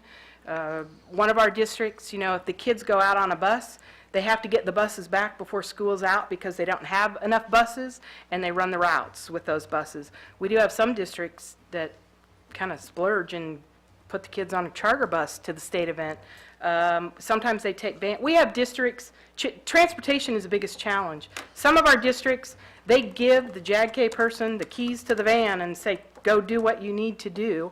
And some, we have to help provide the transportation because the district is not in a position to do that. So transportation, it does, you know, for some kids, one of the challenges might be that it's a class on the schedule, they would get an elective credit for it, and it might pull them, reduce the number of electives they could take. If they're in this one, that just takes up a class period.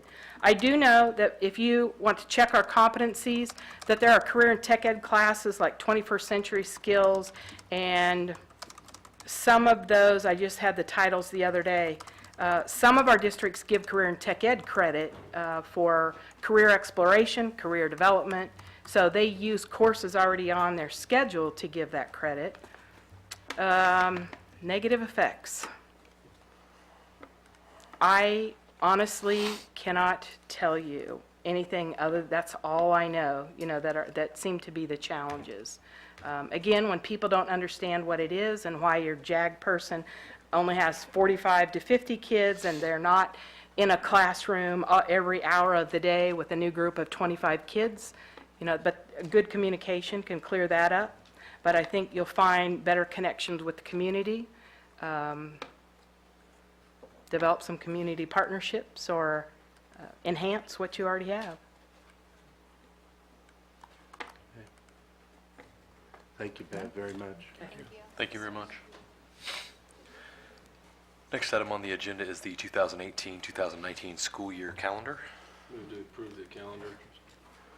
Been moved by Board Member Schwartz, Second. seconded by Board Member Adams. Any further discussion? I have a question. Shoot. Why is spring break a week earlier than it is this I year? noticed that as well. And does it match with Fort Haze's? Yes. Yeah, this year seemed to be late, but it matched Fort Hays, so it did it, but it's matched Fort Hays Okay, is why. that's why I was wondering. Yeah, But it is. there's about a 6-7 year cycle of this Yes. happening at Fort Hays too. When does Fort Hays start school? So, 20th. But there's the way the semester ends and Thanksgiving fall anyway. That makes a long Christmas as well. Very good. Any further discussion? Seeing none, I'll call for the vote. All those in favor, please say aye. Aye. Opposed? Motion passes 7-0. Next item is a discussion by board members and agenda requests. Okay, 2 items I'd like to share. Okay. One is, just before this meeting, I went to a run-through of the school play, shameless advertising, there you go, is that we do have Haze High School students, and it looked like the stage was full of 28 students who are part of this school play, The Man Who Came to Dinner. Very entertaining. Encourage all of you to go. I won't be in town, but I went to today, so I can see it. That's good. The second one, on a different note, is as my role as liaison to Early Childhood Connection from the board, is that they did go through their federal grant review, and having been there and then coming back when their person was able to fly in, there were some problems with wind last week, I guess, so their person couldn't get here. But from what I could tell, I was the last person they talked to because of schedule, that there's no final report, there's no recommendation that we'll see until it goes to their national office. But the person I talked to was very positive about what they saw at Early Childhood Connections. They said though we see the building as very worn down, said you haven't seen nothing compared to some of the schools we're at. But the highlight, I think, is a very positive piece. They said they noticed and were impressed by the collaboration of the whole community with early childhood, because in the first session we had people from everywhere, every school, every agency that has some reach into youth in our community, particularly the pre-K youth. And then also the fact that there's a good relationship, thanks to, they talked to you apparently and said, well, there's a great relationship between the school board and what happens, because that's not always the case that we do it. So thanks to me, it's a good comment to the board, but more importantly, it's an excellent comment to the way that organization is run and has, Donna is excellent, and her praises were sung several times by the final reviewer, and the connection of our whole community as being engaged in this process of early childhood. So I'm sure we'll get the final report and we'll see that come to us eventually, but very good final discussion that I had. Very good. Thank you. Anybody else? I'd just ask if we have presentations by individuals, whether in school district employees or others that are PowerPoints, if we could have those, copies of those. Any further requests? Okay, and John, I think we wanted to do a quick exec session. Okay, and so I will move the Board of Education recess into executive session along with the superintendent, the assistant superintendent, the board attorney, to discuss preliminary discussions relating to the acquisition of real property, KSA 754319B6, with the open session resume in the boardroom at, how long, John? 10, 15? Say 15 minutes then, so to resume at 8:40?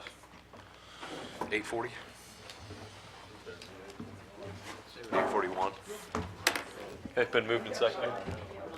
Any further discussion? Seeing none, I'll call for the vote. All those in favor, please say aye. Aye. Opposed?